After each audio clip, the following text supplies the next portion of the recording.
Bonsoir à toutes et bonsoir à toutes. Bienvenue au Comptoir des énergies, votre magazine de la FNME-CGT avec un générique ininterrompu. Voilà, un grand merci, toujours les mêmes, à Stéphane Gravier qui a rendu possible sa réalisation mensuelle à ce magazine et à Bastien qui, derrière la vitre, fait des miracles pour que vous puissiez nous voir et nous entendre. Alors, en ce premier numéro de 2026, je vous présente mes meilleurs vœux pour cette nouvelle année. Et pour bien la commencer, je suis entourée de nombreux invités. On commence avec vous, Julien Lambert. Bonsoir. Vous êtes en charge des questions de service public et des projets industriels à la FNME-CGT.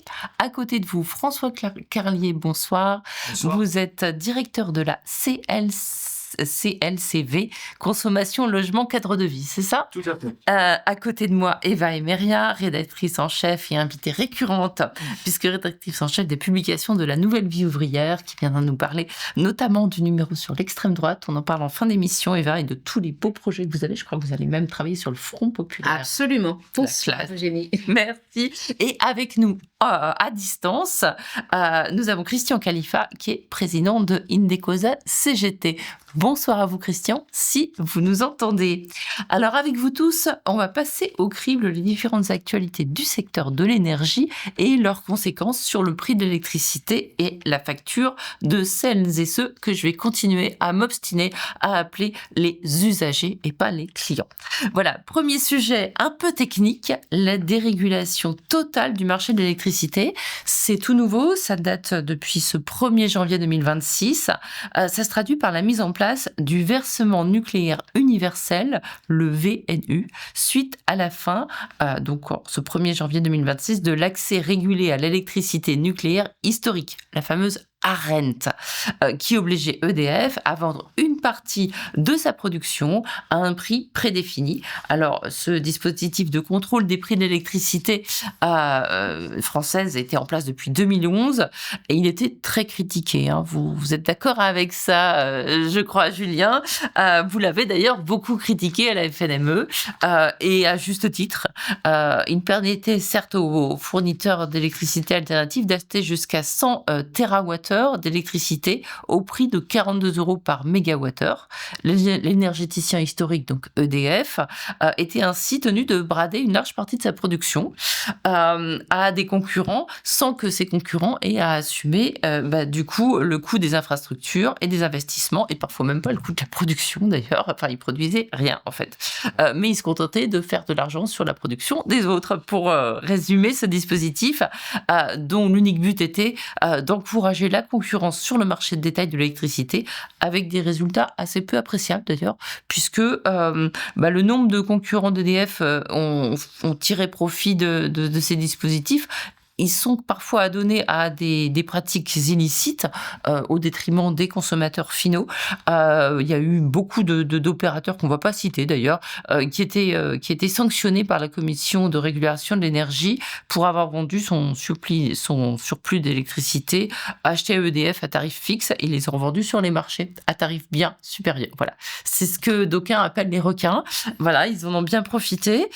Et du côté des particuliers, ils n'ont pas forcément été protégés, ces particuliers, de la hausse des coûts de l'énergie. Au moment des tensions sur le marché liées notamment à la guerre en Ukraine, le gouvernement a été obligé de déployer un très coûteux bouclier tarifaire pour essayer de limiter la casse. Alors aujourd'hui, le versement nucléaire universel ouvre l'intégralité de la production de l'électricité nucléaire au marché. Les prix sont susceptibles de baisser drastiquement si les cours s'effondrent en cas de surproduction et aussi d'exploser en cas de crise ou de tension ou de guerre, on ne sait pas ce qui peut se passer. Et donc, pour contrebalancer cette totale dérégulation, il est prévu le VNU, ça prévoit de taxer une partie des profits qu'EDF pourrait réaliser pour les reverser aux consommateurs. Voilà, c'est lorsque l'électricité nucléaire sera vendue au-delà de 78 € le mégawattheure, 50% des revenus d'EDF seront prélevés et au-delà de 110 € le mégawattheure, l'impôt passera à 90% des revenus d'EDF. Bref, on aimerait que les riches soient taxés pareil dans notre pays, mais c'est pas ça encore. Ça marche que pour EDF. Alors la question est bien sûr de savoir si ce nouveau mécanisme sera bénéfique à la fois aux consommateurs et à l'entreprise publique. qui doit réaliser de nouveaux investissements, de gros investissements, notamment pour construire des centrales nucléaires. L'un des principaux reproches au précédent mécanisme, c'était de définir des prix trop faibles pour le producteur, en dessous de ses coûts de production. Le nouveau dispositif va-t-il résoudre ce problème ? Va-t-il... j'ai l'impression que vous avez la réponse et que je l'ai aussi, Julien. Va-t-il vraiment protéger les consommateurs ? On n'en est pas sûr. Quel est votre avis, Julien Lambert? Déjà, bonsoir à tous. Bonsoir. Et en tout cas, merci pour déjà cette entrée par rapport à rappeler la nouvelle organisation du marché de l'énergie qui a été votée en 2010 et que d'ailleurs avec l'application de l'accès réglementé à l'énergie nucléaire historique, avec les conséquences que ça a eu déjà pour l'opérateur, d'avoir d'autres fournisseurs qui puissent avoir l'accès à l'énergie nucléaire sans faire vraiment d'investissement, parce que initialement dans la loi, il devait avoir aussi les gens qui souscrivaient à cette fameuse ARENH devaient avoir aussi leur propre moyen de production. C'était un peu initialement cette loi, mais qui d'ailleurs a été complètement zappée sur cette partie-là, ils l'ont pas retenue.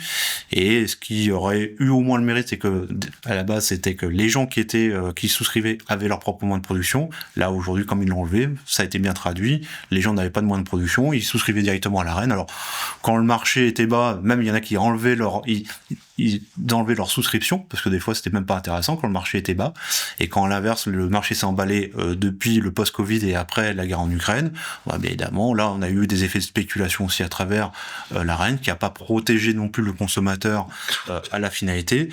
Et aujourd'hui, le VNU tel qu'il est aujourd'hui proposé, je dirais, il protège ni l'usager, alors l'ensemble des particuliers, je dirais comme ça, les industriels et autres, ni l'entreprise, parce qu'aujourd'hui l'entreprise, on passe d'un système à un autre qui aujourd'hui, alors c'est plutôt un dispositif pratiquement qui répond à l'Europe sur la protection des consommateurs, une des enjeux du design market qui devait être révisé, qui devait être revu suite à la crise, mais qui réellement n'a pas été revu en soi. Donc on peut être déçu même par rapport au fait qu'on n'a pas pris vraiment les enseignements de cette crise énergétique et d'arriver sur des débats de souveraineté énergétique à la clé.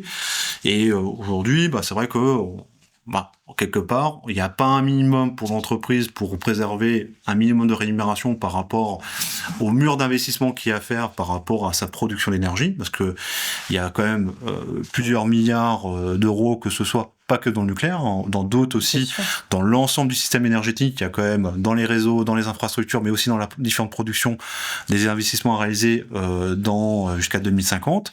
Et aujourd'hui, donc oui, ils vont être taxés sur une partie, sauf qu'on remet pas en cause cette notion de marché.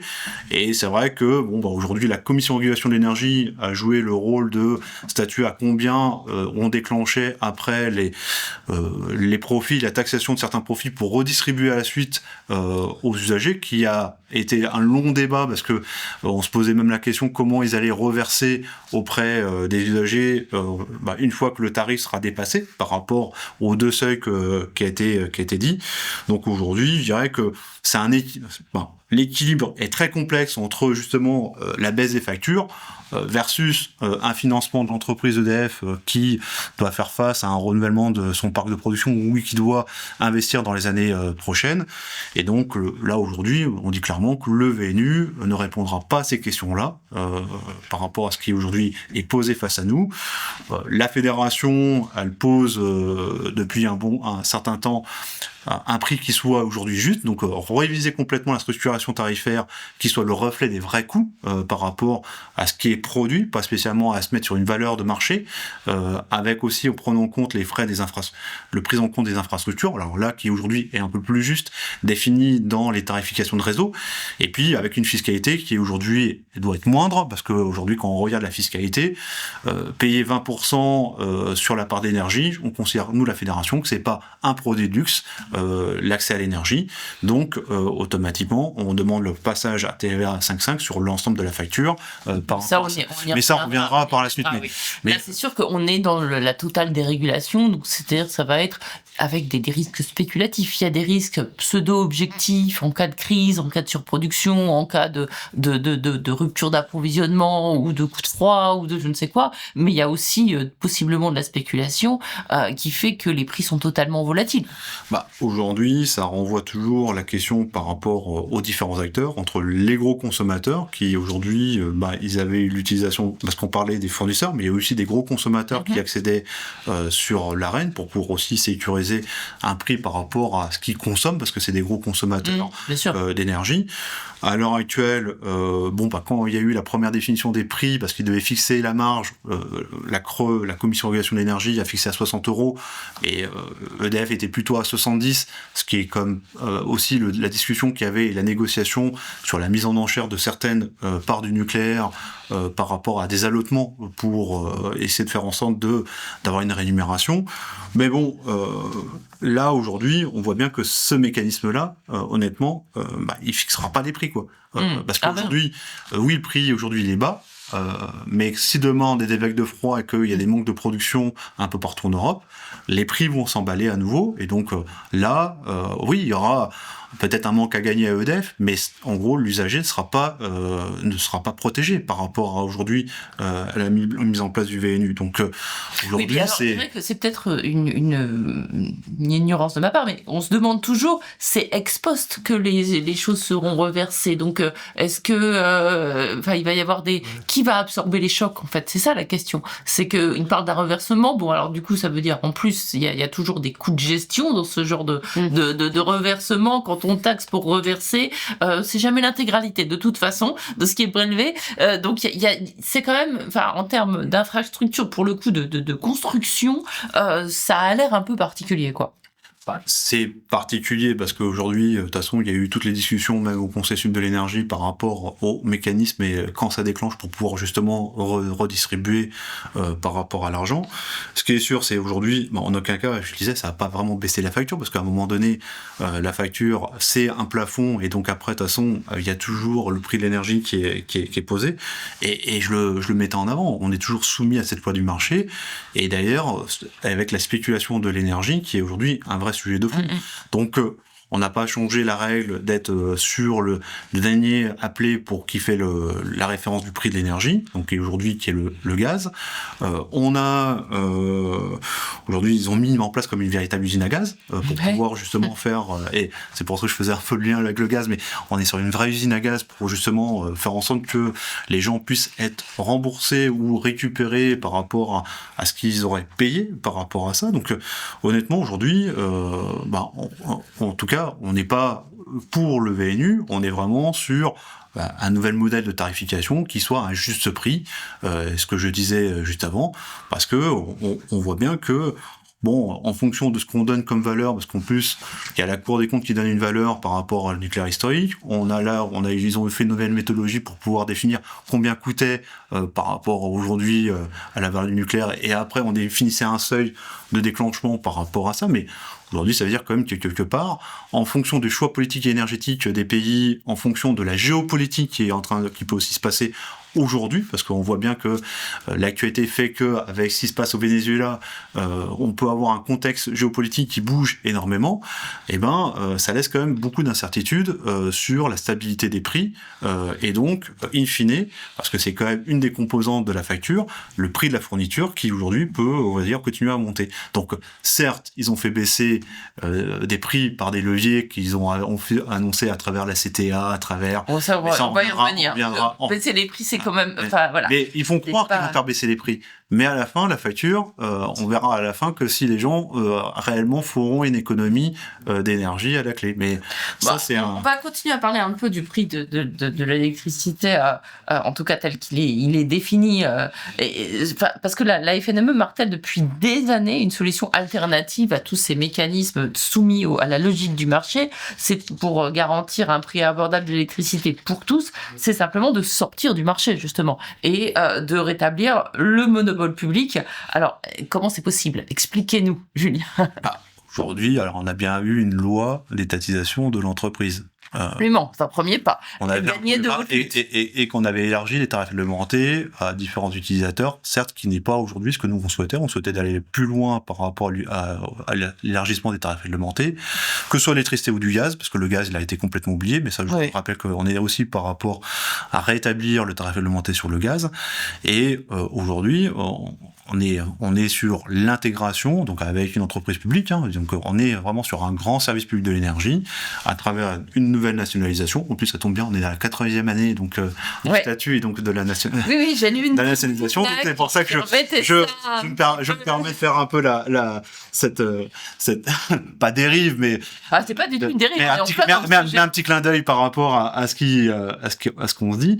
Et puis et on le dit, c'est qu'aujourd'hui, avec une tarification qui est plus juste, que ce soit sur la partie gaz et sur la partie électricité, on peut autant maintenir le service public de l'énergie, donc répondre au service auprès de l'usager par rapport à ça, regagner la proximité, qui aujourd'hui on a perdu la proximité avec toute la partie agence de proximité commerciale qui aujourd'hui aussi permettait de pouvoir prendre en compte des situations précaires, parce qu'aujourd'hui la précarité elle est aussi très prégnante, et on le voit à travers l'actualité sur le grand froid, nombre de gens qui aujourd'hui subissent la précarité énergétique. Alors certes la consommation a baissé parce que depuis les plans de sobriété et depuis la crise entre le prix de l'énergie et le plan de sobriété, aujourd'hui on voit comme qu'il y a une consommation de baisse, alors des ménages, mais aussi on voit une part de l'industrie qui est en grande défaillance, donc ça aussi c'est un deuxième pan qu'on voit énormément.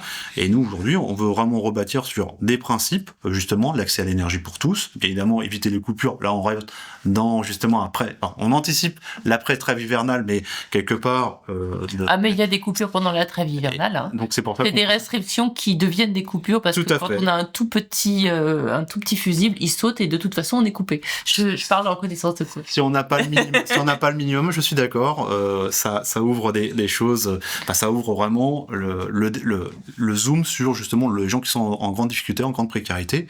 Et donc bien évidemment on est vraiment sur une sortie de cette logique de marché pour vraiment faire le prix réel par rapport au coût d'investissement, que ce soit chaque filière, que ce soit du renouvelable, que ce soit du nucléaire, l'hydraulique et autres, mais vraiment prendre le vrai coût dans ce qui contribue à l'ensemble de la consommation par rapport aussi à l'énergie, et éviter de faire des effets de spéculation, parce qu'aujourd'hui on a eu la spéculation sur la question partie production d'énergie.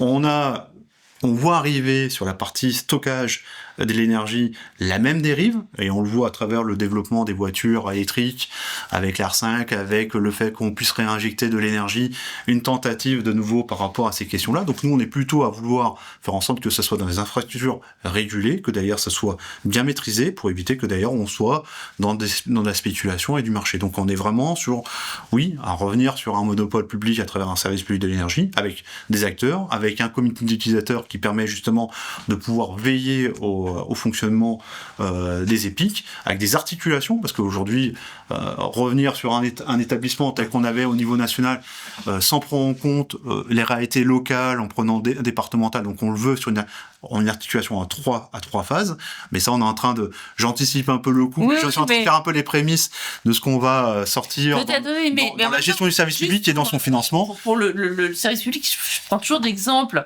c'est comme les billets de train. Aujourd'hui on paye un billet de train, on ne sait jamais ce qu'on paye. On a de la chance, on paye 20 balles, on n'a pas de chance, on paye 120 balles, et en fait on fait le même trajet. Et c'est vrai qu'il y a beaucoup de gens qui regrettent le prix au kilomètre, parce qu'au moins on savait ce qu'on payait et à quoi ça correspondait. Et ça paraissait quand même plus juste que d'être vraiment au petit bonheur la chance et de pas savoir en fait le vrai prix des choses. Mais c'est pour ça qu'on préférait prendre le juste prix. Quand je dis le juste prix, c'est de prendre en compte l'ensemble des investissements réalisés dans le réseau de distribution, de transport, de production, de l'ensemble des secteurs, quelle que soit la filière, et de payer le vrai coût. Parce qu'aujourd'hui, les gens ne comprennent plus leurs factures. On parlait de bouclier énergétique, et quand il y a eu la baisse de la contribution au service public de l'énergie, qui est aujourd'hui devenue l'accise, il y a eu la baisse, après il y a eu la réaugmentation qui était posée. Ça a été un grand débat sur la loi de finances déjà de l'année dernière, et ça a été encore un débat à travers celle-ci sur comment on utilise les leviers fiscaux par rapport à ça. Et donc on sent bien que le sujet de l'énergie, de toute façon, elle est assez fondamentale, essentielle par rapport à l'industrie, les collectivités et autres, et donc même par rapport à la question du logement, parce que bien sûr.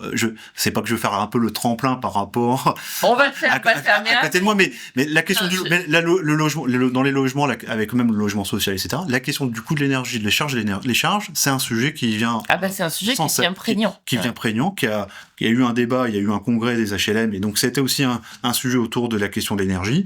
Donc on voit que le dispositif tel qu'il est aujourd'hui posé ne répond en rien à préserver les factures de l'usager. Et voilà, vous avez fait toute l'émission. Vous avez répondu à toutes les questions. Non, je vais pas faire un monologue. J'oserais pas, parce que peut-être il peut y avoir des accords sur certains points et quelques points de désaccord. Mais je plaisante, bien sûr. C'est juste que, et voilà, on est en train on va aborder la question de la consommation et des consommateurs d'électricité. Mais avant, on va se réveiller avec une petite pause musicale que va nous envoyer Bastien.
Et voilà, j'espère que vous avez pu goûter notre toute nouvelle animation créée par les petites voix de Bastien.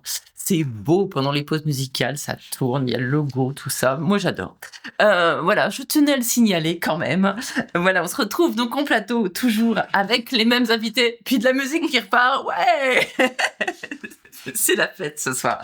Voilà, c'est la première de l'année. Hein. Après tout, on a un peu le droit d'être encore un petit peu dans une ambiance. Voilà, festif, tout à fait. Donc, on reprend sur notre question des coûts de l'énergie avec tous ces changements. Donc, la reine qui disparaît, un autre système encore plus libéral qui va pas trop nous arranger. Mais la question que chacun et chacune se pose, bien sûr, c'est celle de la hausse des factures d'électricité, parce que la disparition d'un des principaux outils de protection du consommateur contre les soubresauts du marché va jouer plutôt à la hausse des factures. En général, c'est toujours comme ça que ça se passe. Il y a une estimation de l'UFC Que Choisir qui date date de début 2025, qui montre que si la réforme avait été appliquée dès l'année dernière, la facture d'un consommateur moyen aurait été de 19% plus élevée. Cependant, les prix de l'électricité sur le marché de gros étant orientés à la baisse pour l'instant, la CRE, la fameuse commission de régulation de l'énergie, table plutôt pour une stabilité pour 2026. En tout cas, c'est ce qu'on nous promet. Alors, justement, là, j'ai les deux représentants défenseurs des consommateurs, Christian Khalifa à distance et François Carlier. Je sais pas qui veut répondre, mais que pensez-vous de ce qu'on nous promet comme stabilité des prix? Est-ce que vous croyez à ce mythe? Peut-être Christian Khalifa, parce que vous êtes à distance avec une connexion, je crois, un petit peu instable, mais totalement de la responsabilité de celle de chez nous, là, qui a... Voilà. Bonsoir, Christian. Alors, dites-nous, pensez-vous que les consommateurs d'électricité vont s'en tirer plutôt bien ou plutôt moins bien? Alors, on vous entend pas. Non. Compliqué. Alors, on n'a pas de son. Il faut absolument, voilà, que vous mettiez votre micro parce que là, on vous voit, mais on ne vous entend pas. Je sais que vous parlez puisque vous bougez les lèvres, mais c'est tout ce qu'on peut savoir. Alors, peut-être qu'on vous laisse régler le micro et que là, nous, on n'a pas de son. Et donc, on va peut-être donner la parole en attendant à François Carlier sur cette question de la stabilité des prix pour les consommateurs. Est-ce que vous êtes inquiet pour nos factures, François? À moyen long terme, oui. Bonjour à toutes et tous d'abord. Ce qu'on faut rappeler, c'est quand même, nous, on avait osé en mars 2021, juste avant la crise de l'énergie, avant donc, publier un manifesto qui appelait à un retour au monopole de fourniture de l'énergie. Alors ça surprenait qu'une assoce de consommateurs dans le domaine de l'électricité appelle à un retour au monopole de fourniture. En fait, tout simplement parce que on est une association de consommateurs, donc on essaie de voir les choses de façon pragmatique. Il y a des secteurs où l'ouverture de la concurrence pouvait se comprendre. Quand il y a une rupture technologique, par exemple, dans la téléphonie avec la rupture numérique, ça pouvait s'entendre. Et ça a donné quelques résultats. Après, il y a peut-être des effets pervers, mais ça donne des résultats. Dans l'énergie, en fait, on n'a jamais été demandeur. C'est ça qui est incroyable. J'étais dans la partie dans les années 2000. On ne demandait pas d'ouverture à la concurrence. C'est bon, parce qu'on voyait pas de valeur ajoutée que pouvait amener la concurrence. Parfois, ça arrive, mais pas là. Bon, alors, on nous a fait une ouverture, on n'était pas demandeur. Ce qu'on demandait, c'était maintenir le contrat social qu'il y avait eu en France dans les années 70, et qu'il faut rappeler qu'il y a eu la crise de l'énergie 73, le choc pétrolier, et on a développé l'outil nucléaire. Avant, il y avait pas, à cette époque, il n'y avait pas trop de changement climatique encore. C'était pas trop, bon, un peu, mais bon. Donc c'était, on fait des capacités de production, alors françaises en fait, en réalité, qui coûtent, mais qui après font une énergie à un coût stable, globalement stable, et on est moins dépendant du marché, parce en 73, on l'était en réalité. C'était ça le contrat social qui était assez, je dirais, transpartisan. C'était vraiment transpartisan. Et en réalité, on remet en cause ça, et là, par exemple, ce qu'on fait, c'est qu'on dit le prix de fourniture, c'est le prix du marché, c'est le prix du marché de gros. Sauf quand il est vraiment très élevé, on commence à écréter avec ce fameux VNU. En fait, ce qu'il faut comprendre, c'est que quand on arrive aux alentours de 80 €, si ça flambe encore plus, il y a un système de taxes qui fait que ça amortit le prix sur la facture.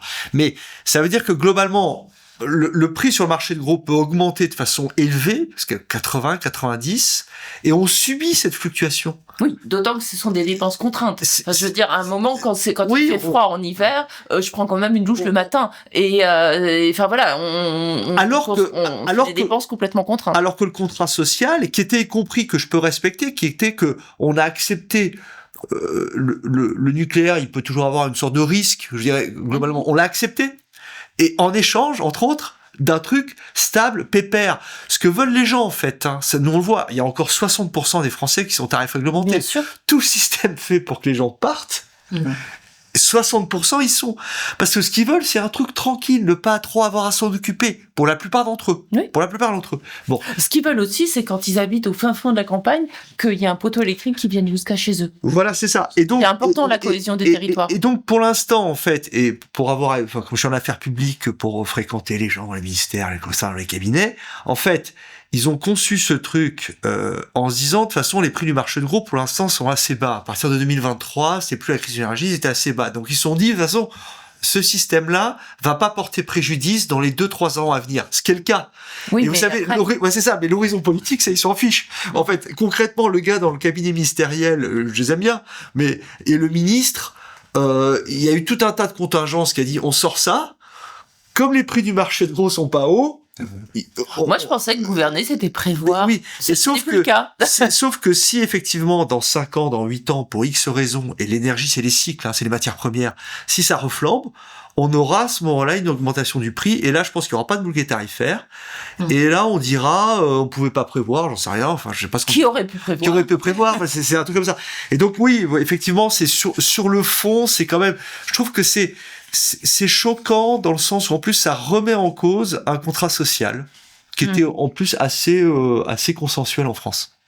Alors on garde un tarif réglementé, je tiens à le dire quand même, parce que quand on dit que le tarif réglementé disparaît, non, il existe toujours, il a quand même une vertu que je veux rappeler, c'est la sécurité contractuelle. Bien sûr. La CLCV, nous avons engagé une 15aine d'actions en justice contre les fournisseurs alternatifs depuis 7 ou 8 ans, nous avons gagné de façon définitive contre Eni, contre OVO et contre Équateur, et on a d'autres jugements qui arrivent. Ce que je constate, et moi je veux dire, si EDF fait des mauvais coups, on les attaquera. Alors, j'ai aucune difficulté avec ça. Bon, mais ce que je constate, c'est quand on est au tarif réglementé, les gens ils viennent pas nous, c'est rare qu'ils viennent nous voir à cause de gros problèmes. Donc il y a ce côté même un peu brontosaurique, disons-le comme ça presque, mais qui fait que c'est un avantage, c'est qu'il n'y a pas de coup tordu. Bon, et c'est finalement le tarif réglementé, c'est pour ça qu'on continue de le défendre, au moins pour ça, c'est que c'est la sécurité contractuelle, comme je dis toujours, si vous êtes comme moi, c'est-à-dire si vous vous intéressez pas à ces choses-là dans votre vie quotidienne. Oui, non, mais c'est-à-dire, c'est comme, je reprends à chaque fois l'exemple du transport, on peut pas toujours être en train de chercher la meilleure affaire. Exactement. Pour tout, quoi. Voilà, si vous voulez un contrat à un tarif correct, et où il y aura pas de coup tordu, et vous n'avez pas à vous en occuper, et vous n'avez pas à lire absolument tous les mails que vous recevez de votre fournisseur d'énergie, parce qu'il peut vous annoncer une hausse à la fin du mail, ben, le tarif réglementaire, c'est avantageux. Oui, mais alors justement, vous dites, il existe encore, mais bien sûr qu'il existe encore, mais depuis plusieurs années, il est attaqué, en fait. L'autorité de la concurrence, soutenue par de nombreux fournisseurs alternatifs, réclame la suppression du tarif réglementé de l'électricité. C'est toujours de vifs débats. Ce dossier divise. Dans un rapport publié en février 2025, le gouvernement a tranché officiellement en faveur du maintien donc du tarif réglementé, mais c'est quand même toujours attaqué en fait. Ce que je peux vous dire là-dessus, parce que nous, alors avec mes confrères l'UFC Que Choisir, sur lequel là on a un parfait accord, on a des désaccords sur d'autres sujets sur l'énergie, mais on a un accord sur la défense du tarif réglementé, et notre fédération européenne, on est allé pas mal à Bruxelles pour le défendre. Alors là où on a entre guillemets un avantage, c'est que en fait on leur a dit, écoutez, si vous supprimez le tarif réglementé, ça va être un peu comme une onde de choc en France, et ça va vraiment être une grosse polémique. Alors, heureusement, en ce moment, au niveau européen, ils sont un peu paralysés par d'éventuelles grosses polémiques qui pourraient ensuite avoir des conséquences politiques très compliquées. Et donc, le parti pris du commissaire européen, c'est ce qu'il a dit à notre fédération européenne. Il a dit, bon, je vais pas embêter les Français avec ça. Oui. Donc, globalement, ça va tenir. Oui, alors je vais pas embêter les Français avec ça, mais quand même, dans les rapports, c'est toujours, ils vantent les mérites de la concurrence. Donc, ils essayent de développer des arguments, c'est-à-dire que ça tient en résistance, mais il y a quand même une volonté. C'est sûr. En fait, ce qu'ils font, la technique, c'est ils ne le font pas disparaître, parce que ça, c'est un totem sur lequel... Oui, mais ils incitent tout le monde à le quitter. Exactement, et ils incitent à qu'il y ait des aménagements sur la formule de calcul du tarif ou de ce qu'on vient de dire, pour inciter les gens que les gens partent. Et le truc splendide, et c'est ça qui fait enrager l'autorité de la concurrence, mais alors ça a bien fait pour eux, c'est qu'il y a toujours 60% des Français qui y sont après 2007. C'est-à-dire qu'on a tout fait pour qu'ils se barrent. Oui. Les Français disent, je m'en fous, je reste. Ça, c'est splendide. C'est quand vraiment le retour terrain, c'est pas du tout la politique, et l'autorité de la concurrence qui quasiment, et c'est là où on leur a fait un courrier très sévère à la CLCV, qui quasiment dit biais cognitif. Alors, biais cognitif, c'est-à-dire les gens sont idiots. Donc, oui, c'est ça. C'est ça. Mais oui, non, mais vraiment, ils étaient en train de traiter les gens d'imbéciles parce qu'ils n'allaient pas là où c'était le moins cher pour 3 jours. Et d'ailleurs, si ça se trouve, c'est pas la meilleure façon, effectivement, pour inciter les gens à partir. Du coup, un imbécile. Et je suis persuadé qu'il faudrait que les gens au fichier d'énergie nous disent tous les gens de l'autorité de la concurrence qui sont encore en tarif réglementé, parce que je suis sûr qu'il y en a pas mal en fait. On fait un retour. Bon, bref. Oui, bah c'est ça, parce que c'est aussi quitter le tarif réglementé, c'est toujours un voyage un peu sans retour. Donc. Oui, mais je vais vous dire, nous, comme on a été on a fait une quinzaine de contentieux, dont 10 pendant la crise de l'énergie, sur typiquement des gens qui, à un moment donné, et bon, ils étaient au tarif réglementé un peu comme tout le monde. Et puis à la faveur d'un achat groupé, à la faveur d'une campagne de pub, à la faveur de parfois le membre de la famille qui dit mais tu pourrais avoir mieux. Je dis ça c'est parfois les enfants qui conseillent aux personnes, à leurs parents. Bon. Et ils vont chez un fournisseur alternatif. Souvent le premier fournisseur alternatif, il est moins cher que le tarif réglementé à des moments donnés. Mm-hmm. Et puis au moment de la crise de l'énergie, évidemment, ils ont été beaucoup plus chers. Et les gens n'ont pas fait gaffe parce qu'ils ont reçu un mail, mais où c'était écrit en fin fond du mail que ça allait monter. Et puis après, ils sont venus nous voir. Et alors des fois, je dis, c'est que du coup, ils sont venus nous voir. Donc, on les a accompagnés là-dessus. Et je l'avais au téléphone et je leur dis, bon, mais maintenant, vous êtes où? Et en fait, ils étaient allés chez un autre alternatif. Et je leur ai dit, écoutez, vous arrêtez, vous retournez au tarif réglementé, vous buvez une bière, vous prenez votre adhésion à la CLCV, et c'est très bien. Je veux dire, en fait, c'est ça, c'est qu'on a envoyé, en fait, parfois des gens. Il y a des gens qui, à la limite, on connaît ce type de profil, ils aiment bien faire des bonnes affaires à droite à gauche, et ça les amuse. En réalité, en association de consommateurs, on a beaucoup ces gens qui aiment ces trucs ludiques, ils changent d'opérateur mobile tous les 6 mois, bon. C'est un amusement, et à la limite, entre ça et les jeux vidéo, pourquoi pas. Bon. Et je veux dire, j'ai pas. Mais il y a plein de gens que, à un moment donné, on les a envoyés vers ce type d'offre, alors qu'en fait, ils avaient pas le mode de vie qu'il faut s'y intéresser énormément. Et résultat, ça fait de la casse pendant la crise de l'énergie. Voilà. Et puis, en même temps, voilà, ces gens, ça les amuse, mais c'est jamais totalement un amusement. C'est toujours parce que des gens ont besoin de dégager un petit peu de marge pour vivre, parfois, tout simplement.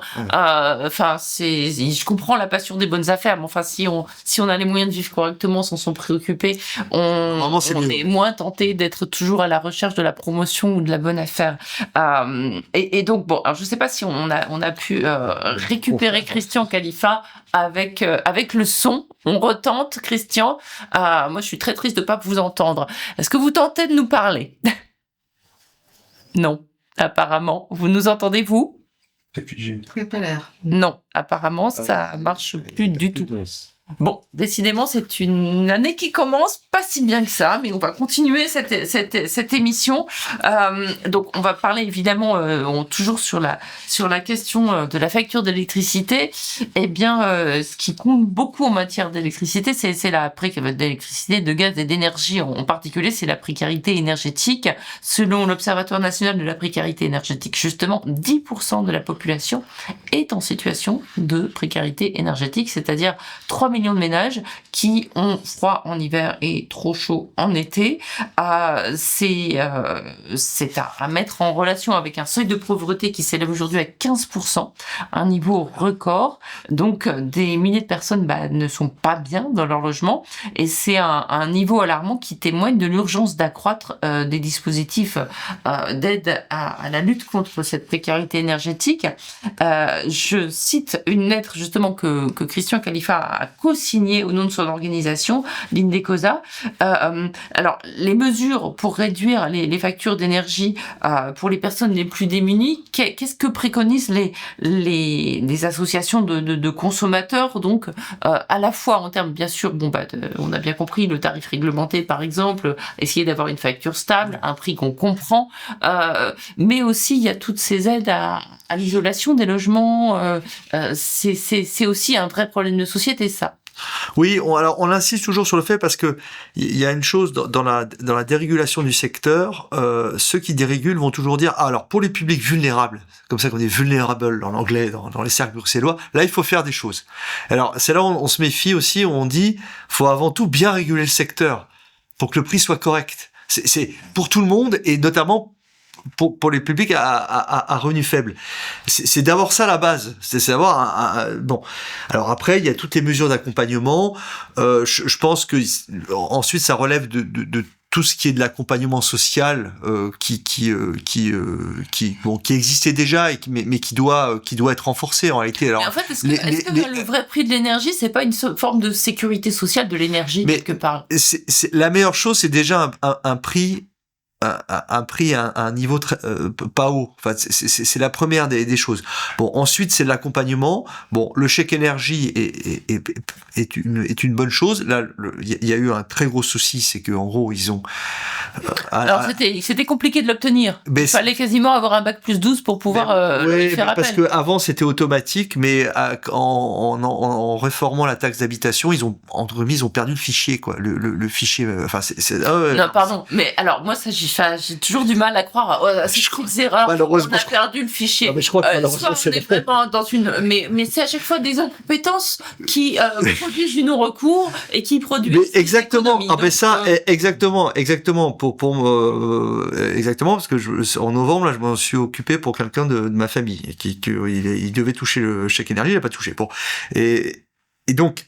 Effectivement, bon, c'est question du chèque énergie, l'ensemble des aides. Alors sur effectivement pour tout ce qui est passoire thermique et compagnie. Alors même si là je dis toujours, faut faire attention, faut pas non plus envoyer des gens dans des travaux très coûteux parce que même s'il y a des aides, elles peuvent être coupées à tout moment. En l'occurrence, elles viennent de l'être. Voilà, c'est compliqué, mais effectivement après il y a revoir sur toutes ces passoires énergétiques, donc les aides et l'accompagnement, parce qu'en fait c'est compliqué de faire des travaux en réalité. Hein, donc il y a tous ces accompagnements qui doivent être faits, qui doivent être développés. Bon, il y a pour les propriétaires, il y a aussi pour les locataires. Hein. Ouais. Alors en fait, il faut comprendre que une des grosses difficultés, c'est pour les locataires notamment, parce que quand vous êtes locataire, vous n'avez pas la main sur le logement. Bien sûr. Et le propriétaire le fait pas trop parce que il va dire il s'en fiche un peu, c'est pas son intérêt en réalité. Même en logement social, faut pas croire que les organismes HLM soient si dynamiques que ça. Et c'est donc notamment une difficulté pour les locataires parce qu'ils n'ont pas la main. Donc ça c'est plutôt le locataire en milieu urbain. Et ensuite, l'autre difficulté, c'est le segment en milieu rural sur les grandes maisons, chauffées au fioul, etc. Où là, ça peut être compliqué. C'est vraiment les deux segments de population. Oui, alors pour expliciter un peu pour le milieu urbain que je connais le mieux, c'est des gens, ils ont le droit avec eux. C'est-à-dire qu'ils auraient le droit d'exiger de leur propriétaire de faire les travaux. Simplement, pour des tas de raisons, c'est pas possible. Manque de volonté, manque d'argent du propriétaire, et qui préférera de toute façon se séparer de son locataire en le laissant sur le carreau. Oui, c'est ça. Les travaux. Donc, vu la crise du logement, ces gens se retrouvent chez ces entre guillemets marchands de sommeil qui ne remplissent pas leurs obligations. Exactement. Et ils acceptent cette situation faute de mieux. C'est un problème de rapport de force qui est à l'avantage malheureusement des propriétaires. Ok. Bon, apparemment, on n'a toujours pas Christian Kalifa. Non, apparemment non. Mais bon, on promet qu'il reviendra. On va le réinviter et cette fois, il sera sur le plateau. Comme ça, on l'aura avec nous. Voilà. Je vais maintenant... peut-être qu'on écoute un peu de musique. Allez, encore un petit peu de musique et bien énervé pour se défouler. Voilà. Voilà.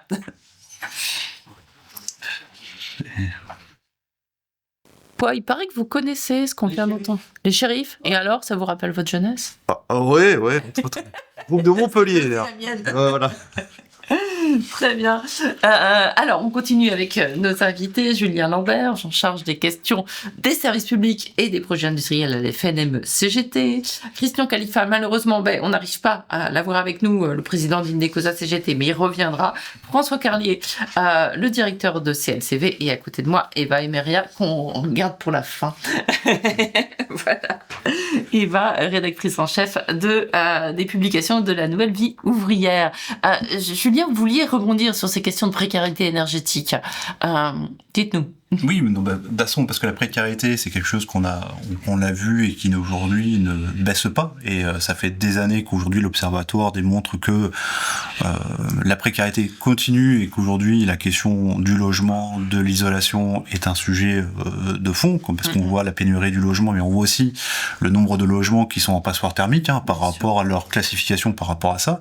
Et c'est vrai qu'on évoquait juste avant sur accompagner pour pouvoir faire les travaux et les démarches pour pouvoir faire la rénovation, mais aussi tout un débat sur le contrôle et l'efficacité même des travaux pour pouvoir justement faire en sorte que les prix engagés ou les travaux les montants qui ont été engagés soient vraiment efficaces à terme pour la facture, parce que c'est quand même de l'argent qui sont sur la table et des fois les gens ne voient pas l'effet sur la facture par rapport à ce qui a été fait, voire même des fois je dirais pas que ça c'est le contraire, mais bon.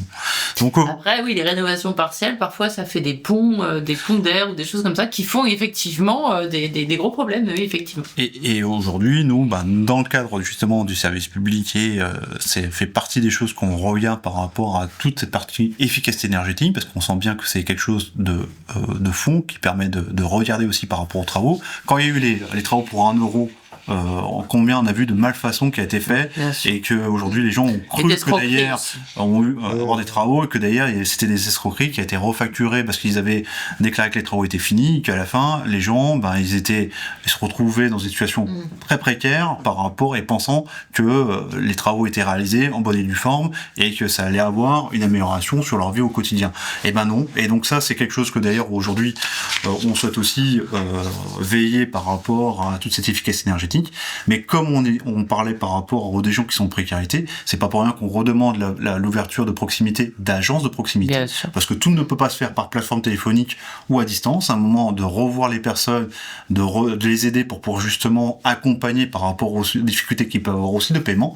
Et ce qui fait que c'est un sujet de fond. Et donc nous, on repose tout ça dans le cadre justement de notre programme progressif de l'énergie, du service public de l'énergie, pour pouvoir justement répondre vraiment à l'urgence, à la situation des usagers et de pouvoir justement faire en sorte alors évidemment il y a la question du prix de l'énergie qui est un vrai sujet de fond, puis en même temps cette question qui aujourd'hui est posée, et même par rapport au financement sur le tarif qu'on a fait, on avait mis justement 1 centime pour justement faire en sorte de pouvoir financer les nouveaux projets de services énergétiques, de tout ce qui est enjeu énergétique, et puis 1 centime pour pouvoir aussi financer toute la rénovation thermique. Alors c'est vrai que 1 centime on pourrait dire c'est pas beaucoup sur la facture, mais sur le volume consommé global, ça fait justement un montant supplémentaire, parce qu'on voit bien que oui, ça renvoie le débat. Est-ce qu'on fait de la rénovation sur de l'ancien ou on fait du neuf? Parce que d'ailleurs, à la fin, avec les nouveaux matériaux, on consomme moins.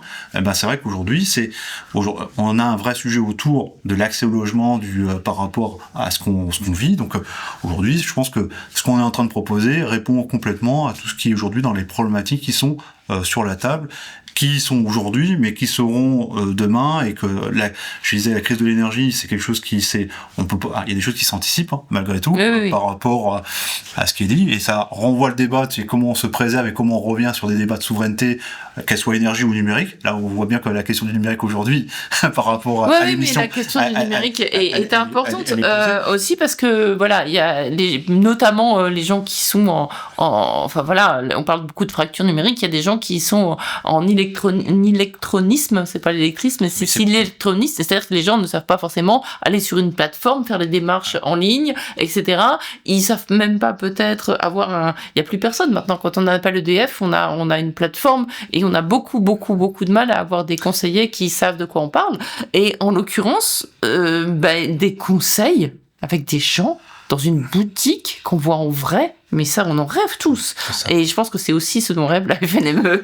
Oui, puis aussi c'est parce que dans le numérique on disait il y a tout l'accès au numérique par rapport aux gens, puis il y a le débat sur la question de souveraineté par rapport aux données, au numérique et à la consommation d'énergie bien sûr que ça va demander. Et nous, c'est vrai que sur la partie proximité, on sait très bien qu'il y a des gens qui vaut mieux les accompagner directement par rapport à la précarité, parce que déjà il y a des fois la question déjà pour avoir le numérique il faut avoir l'énergie. Donc, oui, aussi, déjà. Par rapport à ces points-là. Tout à fait. Et en même temps, mettre des mesures on disait juste avant, de réduction de puissance, et puis à la fin, au bout de tant de jours, dire on va passer à l'opération de coupure. Ça, à un moment, ça peut pas être ça. Faut vraiment justement faire en sorte avant d'avoir des opérations même de réduction, il y avait déjà un regard comment on pouvait étaler les paiements. Il y avait quand même des solutions à regarder pour justement préserver la situation et ne pas se retrouver. Alors, évidemment, la réduction de puissance fait que d'ailleurs, une fois que la personne peut pas arriver à consommer tous les jours quotidiennement, ça incite à payer sa facture plus rapidement. Donc, c'est aussi un dispositif qui a aussi arrangé les fournisseurs avant de passer à la coupure. Oui, mais à quel prix? C'est-à-dire en s'endettant. Et en plus, on répond pas du tout au fond du problème par rapport aux questions du prix de l'énergie qui a flambé depuis des années, où aujourd'hui on disait la facture elle est incomprise par rapport à ça. On a fait en sorte, oui, il y a eu le bouclier tarifaire qui a été posé, on a baissé justement cette contribution de service public d'énergie, mais maintenant on l'a remonté, donc c'est là qu'une des raisons aussi que d'ailleurs ça a augmenté. La facture, on disait, on va baisser de 15%, en gros on va faire baisser, vous allez faire une économie de 15% sur votre facture. Je suis pas sûr que tout le monde ait vu 15% de baisse de leur facture, grosso modo. Non. Peut-être sur le prix de la fourniture, mais tout le reste, toutes les autres composantes, parce que c'est une partie de la composante de la facture. Et donc, ils ont oublié aussi de dire, le gouvernement, que par rapport aux investissements qu'il y a à faire de modernisation du réseau, de distribution et de transport, ça va avoir des impacts sur l'effet tarifaire, sur l'accès à l'énergie, qui va aussi augmenter, parce que d'ailleurs, il y a des investissements qui est normalement le reflet des coûts à réaliser pendant les années, mais qui est lié aussi à des choix politiques énergétiques, parce qu'on a changé certains systèmes énergétiques qui a un coût. Donc ça aussi, c'est ce qu'on regrette, la fédération, c'est que on n'a pas vu, durant la période où il y aura besoin de remettre un débat parlementaire parce qu'on a eu une loi énergie qui a été posée, qui remettait des enjeux énergétiques, de reposer cette question-là, parce que je pense que des rapports parlementaires, il y en a eu plein, autour de la question du prix de l'énergie, autour du marché de l'énergie, autour de la question de la perte de souveraineté énergétique. Je pense qu'avec tous ces rapports-là, on est très bon dans les rapports, mais alors qu'est-ce qu'on est aussi mauvais dans les inactions, quoi. Bon, parlons action. On va en parler. Mais là, je voudrais vous faire réagir sur une annonce qui date de quelques jours. Moi, qui m'a quand même fait un petit peu rigoler. Parce que, en tant que journaliste, on reçoit les communiqués et tout ça. Et alors, ça a été annoncé avec tambour et trompette. Il y avait des briefs pour les journalistes annonçant une baisse terrible de la facture. Là, c'était le cadeau de Noël de Roland Lescure, ministre de l'économie, et des finances et de la souveraineté énergétique et industrielle et numérique. Une réduction de 25% à partir du 1er février de la CTA, la taxe prélevée sur les abonnements à l'électricité. Ça correspond à 5% en moyenne sur le prix de l'abonnement d'électricité des particuliers, soit attention. Alors attention, vous êtes assis ? C'est 10 € par an pour les particuliers. Et ça, ils nous ont fait des communiqués de presse. C'est cadeau, c'est Roland qui paye. C'est l'arbre qui cache la forêt, comme ça on évite d'aborder de mettre la TVA à 5,5 sur la dessous de la facture. Mais alors, bien sûr, alors on va y venir. Mais moi, ce que je vois aussi, en tant que compagne d'agent, c'est que la CTA, c'est contribution tarifaire à l'attribution, c'est une taxe appliquée à l'électricité qui sert à financer une partie des retraites des agents EDF, et d'Engie. Elle est calculée sur la part fixe de la facture, c'est-à-dire sur l'abonnement lié à l'acheminement et non sur la consommation. Alors Bercy nous indique que cette baisse de la CTA sur l'électricité au niveau plancher préserve la viabilité financière de la Caisse nationale des retraites des industries et gazières à horizon 2030, qui restera excédentaire. Forcément, il supprime le tarif, le statut d'agent. Donc, je pense qu'ils sont un peu démagogues sur certains points. D'accord. Alors, expliquez-nous, parce que moi, je crois tout ce que me dit Bercy. En plus, attends, un cadeau de 10 balles par an. 10 balles, mais j'aurais pensé qu'il aurait, au lieu de mettre l'abonnement à 20%, que déjà, il abaisse la TVA à 5,5 sur l'ensemble de la facture. Comme ça, il aurait été conforme à la loi. Oui, mais ça aurait été... Il n'aurait pas été en dissymétrie par rapport à 20% une partie, 5,5 sur l'autre côté. Au moins, il aurait été parce que c'était justement déjà sur l'abonnement quand on a remonté les 5,5 à 20%. Bien sûr. Donc, dire, je fais une économie de 10 € sur l'abonnement in fine, soi-disant parce que d'ailleurs on finance nos retraites. Non, c'est ce qui était passé. C'est parce que entre-temps, en 2003, quand il y a eu le changement de statut juridique de l'entreprise, c'est plus la CTA qui finançait nos retraites, c'est fini. Ça, c'est pour le passé. Et donc, nous, on avait prévenu que déjà, il y avait un excédent qui était posé. Donc, là-dessus, c'était même dans notre prix de l'énergie, on l'avait baissé. Dans notre juste prix, on l'avait enlevé, cette partie-là. Parce que elle avait plus de sens, parce qu'il y avait un excédent. On avait alerté même auprès de la Caisse nationale des industries électriques et gazières qu'il y avait un excédent. Donc, je veux dire... Ce qui est mensonger, c'est faire croire que on paye encore les retraites à travers ce dispositif-là. Non, parce que depuis 2003, les gens aujourd'hui qui sont rentrés n'ont plus, n'a plus ce dispositif pour financer. C'est eux-mêmes qui le payent, les entreprises, et qu'en plus, la réforme des retraites a fait que d'ailleurs maintenant, pour ceux en 2023, non plus la question du régime de retraite. Donc c'est le régime général qui va payer pour la suite encore. Donc, je dirais que c'est vraiment aujourd'hui cacher l'arbre. C'est l'arbre qui cache la forêt, et de pas aborder la question de fond qui était une demande de plusieurs partis politiques, notamment le parti et même de la France Insoumise, en gros du nouveau Front Populaire, par rapport à la question de baisser la TVA à 5,5 sur l'ensemble de la facture, qui aura été beaucoup plus... Là, par contre, il y a eu un effet beaucoup plus positif par rapport à la facture au global. Bah oui. De fait qu'on l'a fait. Donc, c'est sûr, entre 10 balles et perdre plus de 100 balles par rapport, on va dire, sur sur les impôts, et qu'en plus, qu'on a réévalué, ça ne coûterait pas 7 milliards d'euros, parce qu'on a réactualisé par rapport à ce que ça coûterait si on baissait la facture on mettait la TVA à 5,5 sur l'ensemble de la facture. Bon, bah, aujourd'hui, c'est aussi un choix politique par rapport à la question de la loi de finances. Donc, faire croire qu'il a fait un gros cadeau, que ça ne coûte rien, soit quelque chose qui, aujourd'hui, on avait prévenu qu'il y avait un excédent, etc. Bah, c'est bien la fumisterie, mais bon, à la fin, les gens ne gagneront pas grand-chose, et comme c'était c'est sûr que c'est pas grand-chose. Hein. Et quand on regarde l'ensemble de la composante de la facture, bon, c'est pas ça qui va faire baisser le prix, voire même avec ce qui est en train de se passer du fait qu'on ne fait pas en sorte d'être complètement sorti de l'indexation de la notion de marché, et de vraiment d'être payé, de payer le prix réel par rapport aux investissements à réaliser dans les années à venir. Bah ouais, on a le droit de faire de l'affichage, hein, mais on verra à la fin. Non, là, c'était quand même presque trop gros, quoi. C'était vraiment énorme. Il a le droit de le dire, mais... Il a le droit de le dire, il a le droit de le faire, mais c'est une manière de ne pas répondre à la demande que vous faites, c'est de baisser à 5,5. Ça, il n'en parle pas. C'est même pire, c'est encore de nouveau nous faire croire qu'on est encore des nantis, que de faire croire qu'aujourd'hui on est des privilégiés, que d'ailleurs c'est une CTA qui aujourd'hui... Mais la CTA, c'est pour ça que je dis c'était du passé, c'était par rapport à avant 2003, par rapport à ceux qui étaient avant 2003, avant qu'on change justement, on passe du monopole public vers des entreprises sociétés anonymes, parce qu'avec le changement du statut et l'ouverture du marché de l'énergie, et donc en plus avec la réforme des retraites qui est récente, parce qu'en plus ça passe mal, parce qu'on a comme un double statut par rapport sur le régime des retraites, pas sur le reste. Les gens ont le statut mais pas sur la partie retraite. Bien sûr. Et ben oui, aujourd'hui les gens sont au régime général. Donc bon, c'est pour ça que je dis c'est gros fort de café de sortir ça, que d'ailleurs, et ils ne montrent pas ils n'ont pas voulu utiliser la vraie solution pour pouvoir justement répondre et baisser cette facture. Et donc la réaction automatiquement, mais évidemment, on dit aujourd'hui, c'est la CTA, c'est pas une vraie réponse, même si aujourd'hui, nous on dit aujourd'hui, elle a plus lieu d'être par rapport à ça, par rapport aux excédents qu'elle fournissait. Mais la manière de communiquer pour pas régler les problèmes de fond par rapport à la question de l'énergie, et pas pour revoir la structuration même du tarif, je trouve que bon, voilà, c'est... Bon, c'est fort de café, hein, quand même. Je trouve que voilà, il y a de la vraie malhonnêteté de fond pour justement éviter d'aborder ces questions de fond qui aujourd'hui, on a été discuté. Il y a des rapports parlementaires, c'est ce que je disais juste avant, par rapport à la question du prix de l'énergie, par rapport au mécanisme, on parlait du VNU pour justement discuter du mécanisme post-ARENH par rapport à ça. Donc il y a eu des recommandations, il y a quand même des choses qui sont faites. Aujourd'hui, les gens sont comme attachés, et ça a été dit, au tarif réglementé, donc on dit même de l'élargir, de regarder par rapport à la consommation, et même de regarder par rapport à les électro-intensifs qui répondent aussi à un service public, et pas de leur vendre un volume, mais de payer ce qu'ils consomment, parce que un prix de consommation, parce que c'est pareil. Quand on parle de spéculation, c'est en termes de volume, c'est qu'on met une volumétrie en place. Donc on est vraiment aujourd'hui sur une proposition qui aujourd'hui. Et alors cette proposition de loi qui a été co-construite avec la FNME, qui propose justement un rétablissement d'un taux plancher de TVA, elle en est où? Est-ce qu'il y a une chance qu'elle puisse aboutir?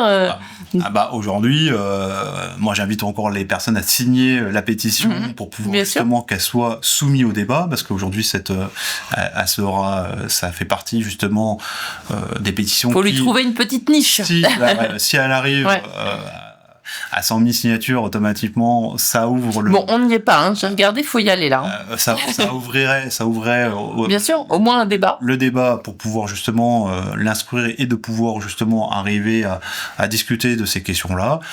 De ce que j'ai pu comprendre, il y a d'autres aussi partis politiques qui redéposent justement un projet de loi sur des mesures d'urgence, donc par rapport à la question prix énergie et par rapport à la question justement des coupures. Donc on sent que c'est un sujet qui revient régulièrement sur le devant de la scène, et on n'a jamais parlé autant d'énergie ou d'enjeux énergétiques ou par rapport aux moyens de production, dès lors que le prix d'énergie s'est enflammé, que les factures sont enflammées aussi pour les particuliers.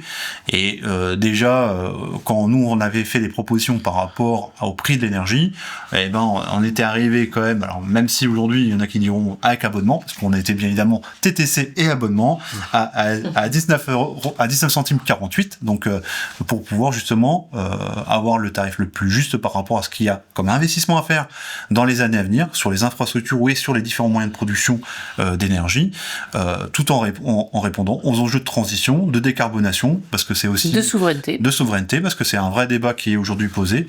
Donc et 9,53 pour le gaz, parce que je le dis aussi parce qu'on a aussi fait pour le gaz, parce que je ne parle pas que pour l'électricité, mais on a des vrais, et c'est pas pour rien on demande le retour au tarif réglementé du gaz du secteur. Donc on est vraiment sur des sujets qui vont continuer à rester d'actualité, parce que la question de la précarité, on voit que il y a une forte augmentation de la pauvreté, donc de la précarité.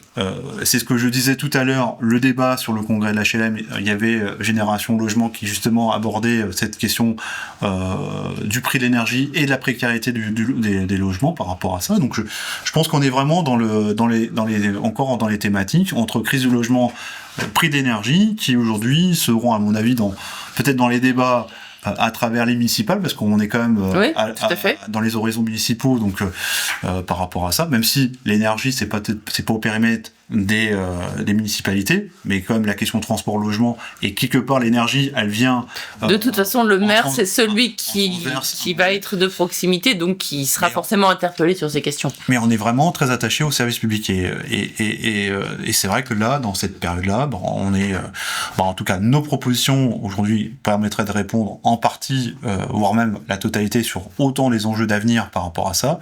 Et puis je dirais aujourd'hui il y a un vrai sujet d'urgence vis-à-vis des jeunes, parce que les jeunes aussi sont beaucoup en situation de précarité, qu'on regarde le type de population qui sont dessus, donc pour justement faire en sorte de pouvoir rétablir rapidement la situation qui aujourd'hui les gens sont en grande difficulté. Merci Julien Lambert. Vous vouliez réagir à François Carlier? Quelques minutes. Alors, ce que vous voulez dire, qui parle trop, Julien. Il ne s'arrête jamais de parler. Mais non. En fait, sur la fiscalité, en fait, on soulignait, c'est notamment sur l'électricité, c'est que l'électricité en France est devenue très taxée. Quand on prend l'ensemble des taxes, la TVA, l'accise, qui est un peu la taxe un peu écologique, comme on appelait ça la TIPP à l'époque sur les carburants. Donc l'accise, et puis toutes les parataxes, les choses compliquées, donc on va pas les développer, les certificats d'économie d'énergie, tout ça. En fait, quand on additionne tout, c'est devenu un bien fortement taxé en France, plus qu'ailleurs. C'est-à-dire que, par exemple, ce qui explique en partie que sa vie c'est pas cher, c'est que c'est beaucoup moins taxé, par exemple. Et alors encore, en TVA, Bercy, baisser les TVA, Bercy, en surfond, on se prend des vents. Donc, au moins ce qu'on disait sur l'accise qui est normalement une taxation à vocation écologique, on va dire. L'électricité est plus taxée que le gaz et le fioul. Et il faut qu'on m'explique. On sait qu'en France, elle est assez largement décarbonée. Donc c'est illogique qu'elle soit plus taxée. Enfin, ça n'a pas de sens. Et d'autant plus que du coup, ça fait une électricité chère, ce qui après est compliqué parce qu'on a la vocation à aller vers l'électrification, c'est-à-dire aller vers les pompes à chaleur, l'électrification des véhicules. Enfin, c'est le sens des engagements climat. Donc si on fait par la fiscalité que l'électricité est chère, c'est normal qu'après les gens restent au gaz, au fuel, ou qui ne basculent pas vers ça. Donc il y a quand même quelque chose qui est là-dessus, au moins sur les rapports entre les différentes énergies, et l'électricité est quand même vraiment mal servie. Ils auraient pu au moins baisser l'assise là-dessus. Bon, après c'est un truc, comme c'est le budget, il faut l'équation budgétaire est ce qu'elle est, donc ils sont assez crispés, quoi. Enfin, sur la TVA, je pense que pour compléter, parce que je sais qu'on a encore, malheureusement, on a peu de minutes, mais c'est vrai que nous aussi, on était sur... faut laisser un peu de place à Eva, quand même. Dans la proposition, on était sur une réduction de l'assise. Après, l'assise, aujourd'hui, c'est vrai qu'il y a des choses qui, aujourd'hui, normalement, n'auraient plus de sens, parce que financer le développement du renouvelable, normalement, on considère qu'aujourd'hui, le renouvelable, il doit fonctionner. Donc, avec tous les mécanismes qui sont aujourd'hui posés. Donc aujourd'hui, l'assise, il y a la péréquation tarifaire, que celle-là on la maintient, parce que pour justement garder la péréquation tarifaire même dans les zones non interconnectées. Dedans, il y a aussi l'échec énergie, donc c'est pour ça qu'il faut aussi regarder par rapport au maintien, mais c'est vrai que l'assise en soi, c'est pour ça que la facture est remontée, parce qu'on est revenu à 32 € le mégawattheure, qu'elle a été pratiquement nulle à un moment donné pendant justement le bouclier tarifaire, et à un moment il y a eu la tendance de faire remonter même jusqu'à 50 € le mégawattheure, que d'ailleurs ils sont redescendus, mais vous voyez que c'est un sujet où finalement on renvoie dans les budgets de l'État, même pour les collectivités, le FACÉ, donc le fonds par rapport des fois à faire des projets pour les collectivités, il a été renvoyé dans l'assise, et qu'avant il était financé dans le tarif des réseaux. Donc, et ça part dans le budget de l'État, donc automatiquement les collectivités, ils disent attendez, on va aussi perdre, parce que quand vous posez la question de réduire le FACÉ, l'assise, donc vous allez nous réduire le FACÉ, mais je fais non, mais automatiquement nous on prend en compte tous les investissements à réaliser, donc automatiquement vos projets dans les communes sont vraiment intégrés, parce que l'objectif c'est ça, c'est d'intégrer l'ensemble des investissements pour les actifs, pour pouvoir répondre justement aux besoins de services publics et à leurs usagers. Donc là-dessus, on est vraiment sur cette partie-là où je sais que voilà, il y a eu aussi des transferts, et c'est insidieux, mais c'est toujours dans les lois de finances qu'ils l'ont fait, quoi. Donc je me permettais de réagir en complément, mais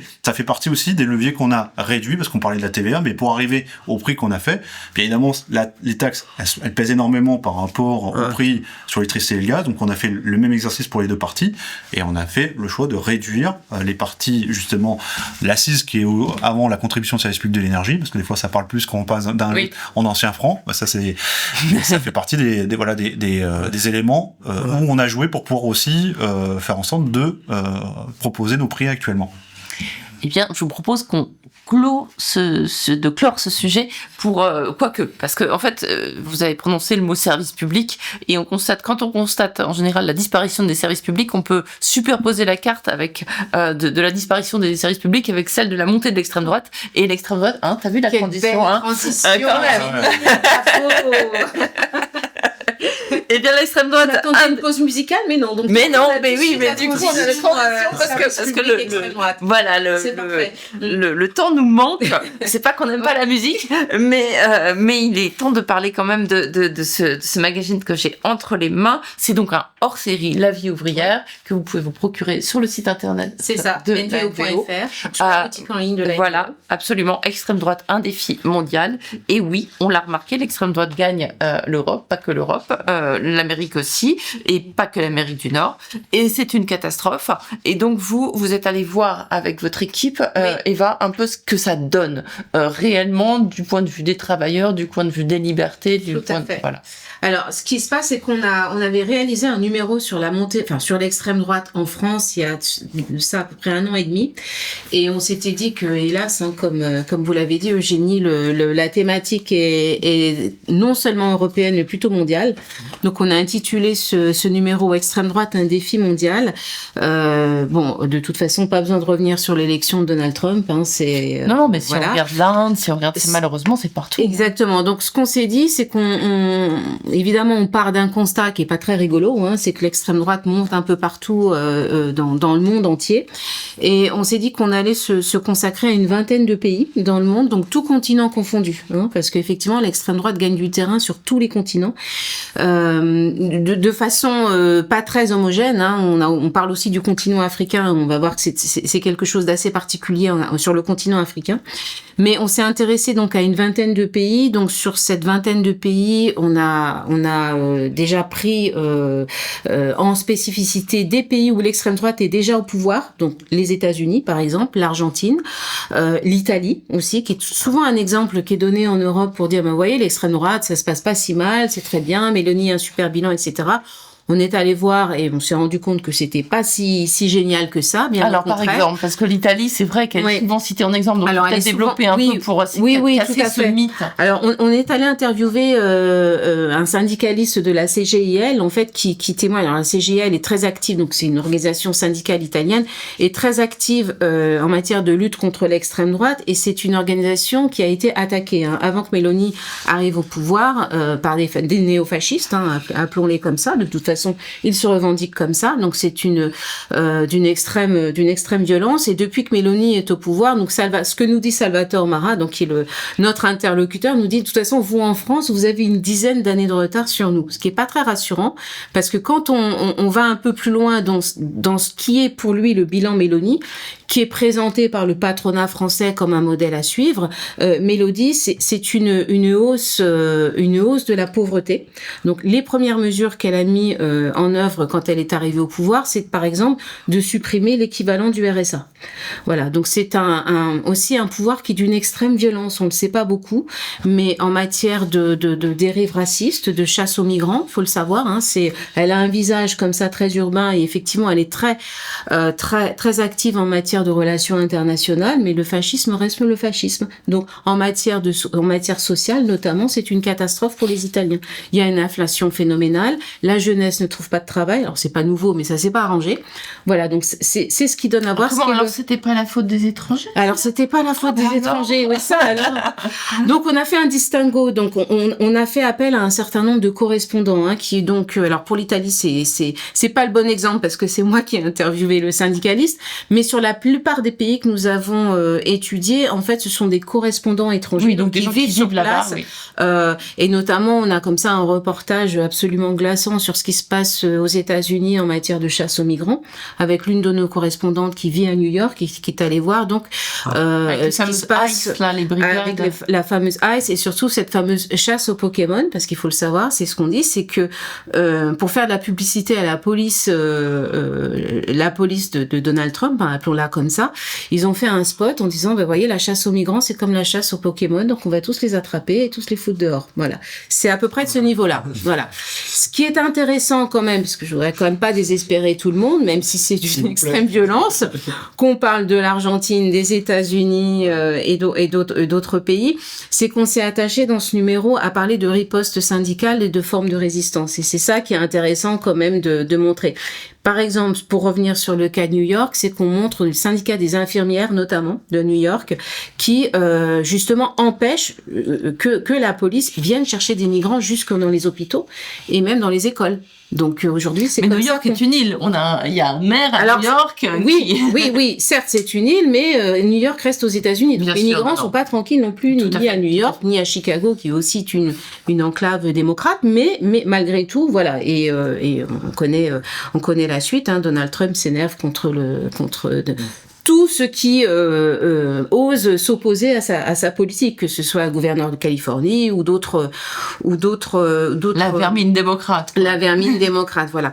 On est allé aussi voir du côté là où il y a les pays où l'extrême droite n'est pas au pouvoir, mais elle est très forte. Il y a des exemples quand même très significatifs comme l'Allemagne, où en Allemagne, en fait, l'AfD effectivement est très puissante, et il y a aussi un syndicat d'extrême droite, Centrum, qui fait beaucoup d'entrisme dans les entreprises, et notamment les entreprises où les entreprises industrielles qui sont, et notamment dans l'industrie automobile, qui, comme vous le savez, traversent des moments difficiles en Allemagne comme en France, mais en Allemagne c'est particulièrement saillant, puisque l'industrie automobile, en Allemagne, fleuron, voilà, c'était le fleuron. Et donc voilà, il y a ces tentatives d'entrée, enfin c'est plus que des tentatives parce qu'il y a des syndicats qui s'affichent ouvertement d'extrême droite et qui donc rentrent dans des usines automobiles, notamment en Allemagne. Et donc l'une de nos reporters est allée voir sur place ce qui se passait.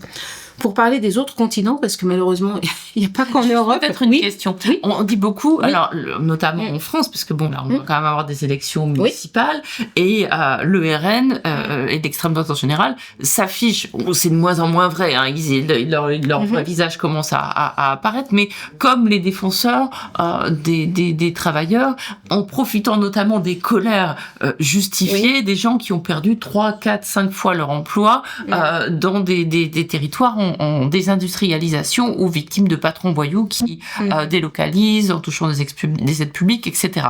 On l'a vu en Picardie.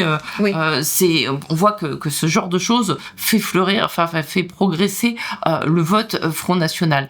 Est-ce que dans ces pays où l'extrême droite est au pouvoir, les droits des travailleurs ont progressé? Est-ce qu'ils ont plus de boulot? Est-ce qu'ils ont des meilleures conditions sociales? Ou est-ce que d'avoir voté à l'extrême droite, peut-être par colère, ne leur a pas servi? Non, je vous donne l'exemple. Je vous donnais l'exemple de l'Italie où le chômage est très important. Aux États-Unis, alors les États-Unis, c'est une situation un peu plus complexe parce que les chiffres sont pas catastrophiques, mais ce qu'on peut voir quand même, c'est que les chiffres sont pas catastrophiques. Je vais un peu vite en le disant, mais les gens voient qu'il y a une inflation. Oui, voilà, une inflation galopante et Donald Trump a été élu sur le fait, mais attendez, avec moi, vous allez voir ce que vous allez voir, tout va aller beaucoup mieux. Mais quand même, il surfe sur le fait que, attendez, je n'ai pas fini le boulot que je devais faire. Voilà, donc il y a cet effet, si vous voulez, je suis pas au pouvoir depuis assez longtemps pour que vous voyez encore tous les résultats. C'est à ça aussi qu'on assiste dans certains pays. L'Italie, je vous en ai parlé tout à l'heure. Donc effectivement, on est sur quelque chose où quand l'extrême droite est au pouvoir, finalement, c'est très difficile de la dégager au motif de ces résultats catastrophiques. Parce qu'il faut du temps et de toute façon, une fois que l'extrême droite a pris le pouvoir, elle n'est pas prête de le lâcher. C'est surtout ça aussi. On le voit aux États-Unis, on le voit en Argentine aussi. Hein. Voilà, donc c'est pour ça que la situation est extrêmement compliquée et préoccupante et qu'il faut s'intéresser justement au mouvement de résistance qu'il peut y avoir dans chaque pays. Il y a des coopérations syndicales qui s'instaurent en France avec des syndicats européens notamment, avec la CGIL, avec les commissions ouvrières en Espagne, parce qu'effectivement il y a aussi un certain nombre de pays où on met un coup de projecteur où les mouvements d'extrême droite étaient quasi inexistants il y a de ça quelques années. C'est le cas de l'Espagne, c'est le cas du Portugal, où là, il y a un total renversement de situation. Voilà. Vous disiez, je vous ai coupé, que vous êtes intéressé aussi à des continents sur lesquels on met moins le projecteur. Je pense au continent indien ou peut-être au continent africain aussi. Alors, c'est vrai que l'extrême droite en Afrique, on entend très peu parler. Est-ce qu'il y a aussi des mouvements comme ça très réactionnaires au sein d'un pays? Alors, pour revenir sur la situation de l'Inde, enfin de l'Asie, d'ailleurs, parce que alors l'Inde, il y a un dirigeant au pouvoir, Modi, qui est d'extrême droite, hyper nationaliste, clairement xénophobe, nationaliste, etc. Et c'est un exemple très intéressant parce qu'il y a un mouvement syndical puissant aussi en Inde où en ce moment d'ailleurs les Indiens sont en train de manifester contre une réforme. Alors, je me dis des guillemets à réforme libérale contre une libéralisation de leur code du travail. Donc c'est très intéressant à observer. Donc en Inde, effectivement, l'extrême droite est là, elle est au pouvoir. Au Japon, l'extrême droite n'est pas au pouvoir, mais il y a des mouvements xénophobes très puissants qui commencent à monter, et c'est toujours pareil, c'est toujours le migrant, c'est toujours l'autre de toute façon qui est responsable de la situation économique. Sur l'Afrique, on peut pas à proprement parler d'extrême droite qui serait au pouvoir dans quelconque pays. Par contre, il y a effectivement des pouvoirs très autoritaires qui sont séduits par certaines dérives, et on le sait, par exemple, il y a d'autres pays qui jouent un rôle très important sur le continent africain. Je pense notamment à la Russie, qu'on étudie aussi dans ce numéro de la vie ouvrière. Bon, faut absolument l'acheter pour voir un peu de pays et puis surtout voir peut-être ce qui nous attend. Non, mais j'insiste sur le fait qu'on justement on met aussi un coup de projecteur sur le fait que il faut résister et il y a des choses à faire. Oui, puis après ça, une connaissance connaissance fine des choses, n'évite pas le danger, mais Exactement. c'est déjà pouvoir mieux y résister. Juste je sais qu'on n'a plus beaucoup de temps, mais juste insister sur le fait qu'il y a une interview dans le journal j'en avais déjà parlé lors de la dernière émission, mais qui est à la fois glaçante mais très intéressante. C'est une interview de Laurent Mauduit, le fondateur cofondateur de Mediapart, qui s'intéresse au milieu d'affaires et au milieu d'affaires et l'extrême droite en France. Et on déroule aussi le fil à l'étranger, et qui dit une chose très importante, et là je vais faire la jonction avec le Front populaire après. C'est que jamais l'extrême droite n'est arrivée au pouvoir sans l'appui des milieux d'affaires. Et on le voit très clairement en France, où vous disiez, Eugénie, que effectivement l'extrême droite se présente comme le défenseur des travailleurs, etc. C'était le cas avec Marine Le Pen, ça l'est beaucoup moins avec Jordan Bardella, qui lui entretient des rapports très privilégiés avec le patronat, les milieux patronaux français. Et ce qu'on voit, ce à quoi on assiste aujourd'hui, c'est que la plupart, c'est ce que dit Laurent Mauduit, la plupart des patrons du CAC 40 sont aujourd'hui parfaitement OK, à l'exception d'un seul, je crois que c'est le PDG de Safran, qui est franco-australien, sont plus ou moins OK avec l'idée qu'on puisse porter le Rassemblement national au pouvoir. Et ça, c'est très, très important de le savoir. On a assisté à un glissement. Il y a une vingtaine d'années, je crois, on avait Laurence Parisot, dirigeante du MEDEF, qui écrivait Le piège bleu marine, donc qui alertait sur la dédiabolisation du Rassemblement national. On n'est plus du tout sur cette ligne-là. Les dîners se font absolument. À table ouverte. Et le fait que Sophie Binet soit mise en examen sur une plainte du mouvement éthique, c'est un mouvement très proche de l'extrême droite. C'est pas c'est pas tout à fait un hasard. Voilà. Et donc, je fais le lien avec le Front populaire, puisqu'on travaille sur un numéro spécial. On est dans ces années 30. À l'occasion des 90 ans du Front populaire. Et effectivement, on est toujours sur ce fameux slogan, mieux vaut éclair que le Front populaire. Eh bien, mieux vaut le Front populaire. Et puis on va continuer à résister, à faire des propositions, parce qu'en même temps, faut pas. C'est vrai qu'on est toujours dans la résistance. Évidemment, il faut être dans la résistance, mais en même temps, il faut continuer à faire ce que vous faites, à proposer le 100% service public, à proposer le 100% sécu, le 100% énergie publique. Enfin, continuer à avoir des vraies propositions qui puissent créer de l'attraction aussi et on va se rendre compte qu'elles sont réalistes puisque certaines ont déjà existé de toute façon. Donc c'est aussi ça. C'est pas juste en étant sur la défensive, il faut aussi proposer et on le fait. Vous le faites et merci de le faire. Et puis on va se quitter puisqu'il est déjà 19h32. Oh là là, on a dépassé de 2 minutes, mais bon, on a commencé un peu en retard, donc voilà.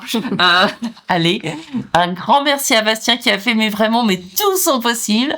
Merci à Stéphane qui est derrière la vitre et qui nous observe avec l'air grave. Non, fais-nous sourire Stéphane, merci. Et puis merci à Christian Khalifa, que je remercie en premier parce qu'il était quand même avec nous. Il a tenté de nous parler. Il a essayé, il est là. Merci Christian, à bientôt. Julien Lambert, merci. François Carlier, merci. Et Eva, merci. À bientôt. Et à moi, je vous dis au mois prochain et encore une très bonne année à tous. Bonne année. Merci.